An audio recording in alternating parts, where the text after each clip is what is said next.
A movie about the guy that created Middle Earth. I'm in.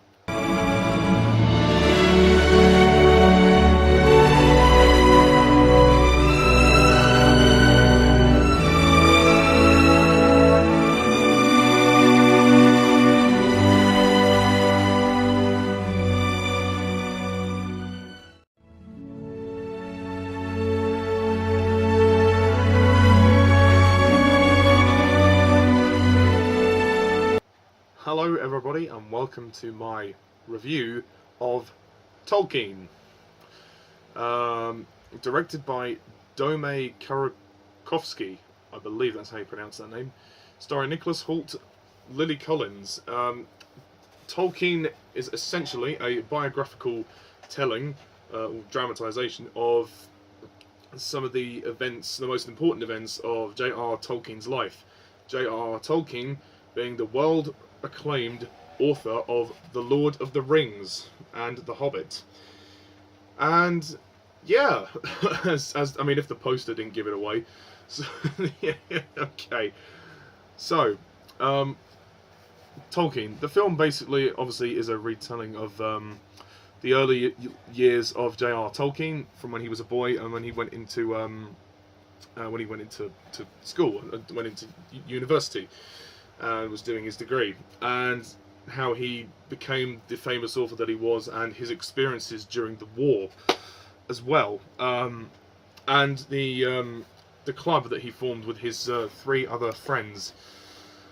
And yeah, that's basically it. To be frank. So, Tolkien, of course. Me being a massive fan of Lord of the Rings, I was going to see this movie. I mean, this is a movie about the guy that made the Lord of the Rings, so naturally I'm going to be interested in it. I mean, I'm not really one for biographies or like dramas. I mean, I certainly will watch them. I certainly will be entertained. I mean, in some way or another. Tolkien is one that particularly interests me, obviously because of The Lord of the Rings and The Hobbit and all of the stuff that he wrote. I mean, my favourite movies of all time are The Lord of the Rings. And, you know, I mean, with great respect to Peter Jackson and the filmmakers that made the movies, they couldn't have made them without this man, Tolkien, J.R. Tolkien. He wrote the books, he created the world, and, you know, I wanted to see a depiction on film of his early events of life. And it's very sad to say that unfortunately this film does not do it justice whatsoever. Whilst it's not a terrible film, it's certainly passable. I think I'd give it a marginal pass, but I wouldn't call this anything good, to be honest. It's not remarkable. It's very unremarkable, which is sad because this is a famous author. This is a guy who has created some of the best fiction ever, and I don't believe this film does it justice. I mean, it is a nice homage to some of his life events and how he fell in love with Edith, and like deeply in love with Edith, and their relationship is prominent in the film, and also the relationship with him and his friends. But the film, I feel like the film is trying to tell 2 different narratives, and I don't know if it works. Like all of his relationships with his love, and then with his friends and his education. But also showing the war. Like, I mean, the war. We open the movie with a war scene, and then it flashbacks. Then occasionally it will cut back to him in the war. I would have rather you've just had the opening flashback, but then saved the rest of it to the very end. Admittedly, the war scenes are done quite well. I mean, and there is a final battle sequence which happens at the end of the film, which is pretty good. It's nothing spectacular, but it's pretty good for what it shows.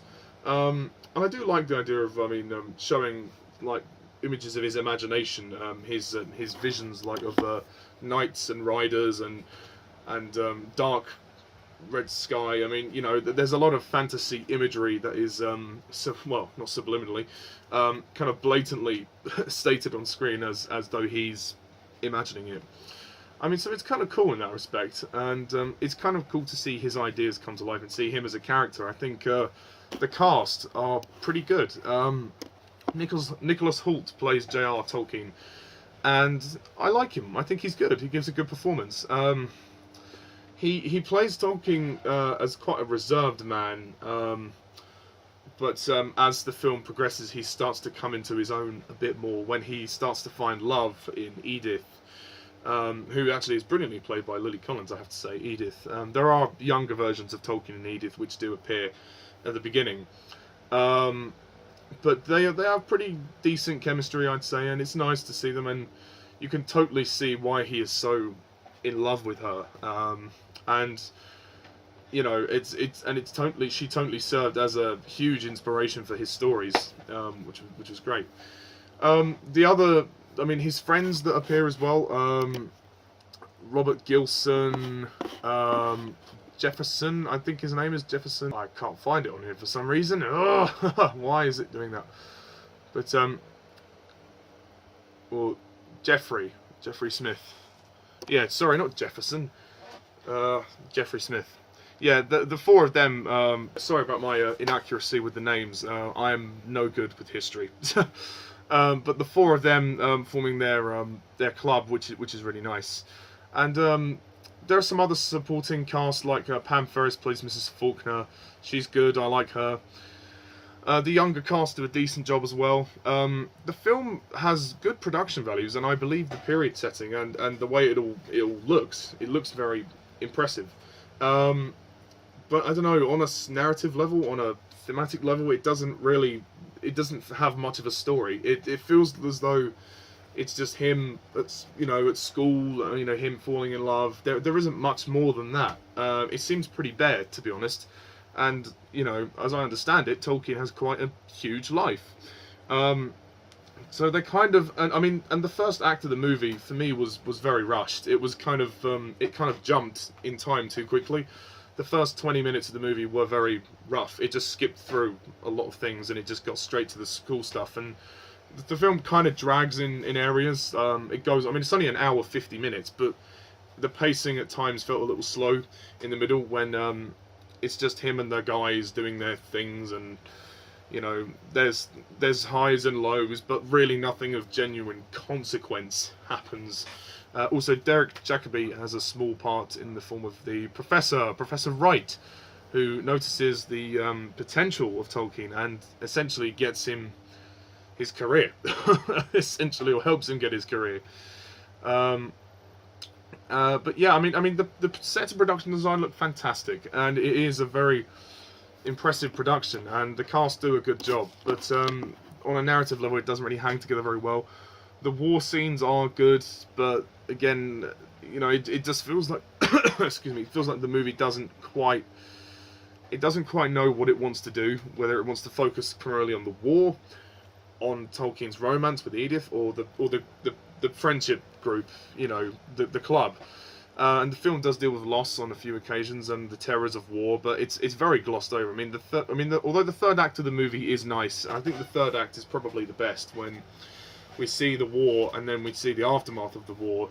And the movie's ending was quite slow, and the very end of the film was a very nice touch. I like that. If you're a fan of Hobbit and Lord of the Rings, you'll probably know what it is from me just talking about it.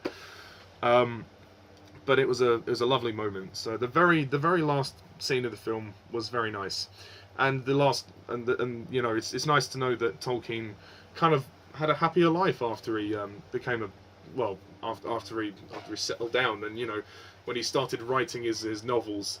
I think he died sort of only a good few years, like I think, was it 10 years something, or after the Lord of the Rings was published. But The Hobbit obviously got published in 1937, so he had the chance to enjoy that success for a long time. And this film is not really a very engaging, truthful depiction of what happened. Well, I don't know about truthful, but it's not as interesting as it thinks it is, which is such a shame. It doesn't really honour the legacy of this guy as much. It just kind of shows you him as a normal guy before he actually became famous. It's great to see all the stuff that happened before that, but I'm thinking, well, maybe the film could have actually carried on a bit, and we could have seen what happened after his success, after his success. So much of the film is spent with him on a down low, like with him nearly getting chucked out of the university and nearly losing his life. Well, not losing his, well, losing his morale, shall we say, losing his love. But you know, I would have liked to have seen how the success of his writing actually gave him a new lease of life. But no, they just kind of they cut at the very end with him just about to begin his works. So yeah, it's a bit of a mixed bag. I mean, the music score is nice by Thomas Newman, but I'm sorry, for this review I had to use music from Lord of the Rings. I'm sorry, I had to. It's Tolkien. I mean, for God's sake, you know, this is the guy that invented Lord of the Rings, so why not? But unfortunately, it's a little bit disappointing in areas, but it's got its moments, and it's certainly entertaining. If you're a fan of Lord of the Rings or Middle-earth, or just Tolkien in general, watch this movie just to see what you think of it. But I'm not going to be rushing back to see it. I don't think I'll buy it on Blu-ray. It's not one I would add to my collection, but I'm glad I saw it, and I had a good time for the most part. But yeah, so I'm going to rate Tolkien. I'm going to give it a pass, and I'm going to give it a 6 out of 10.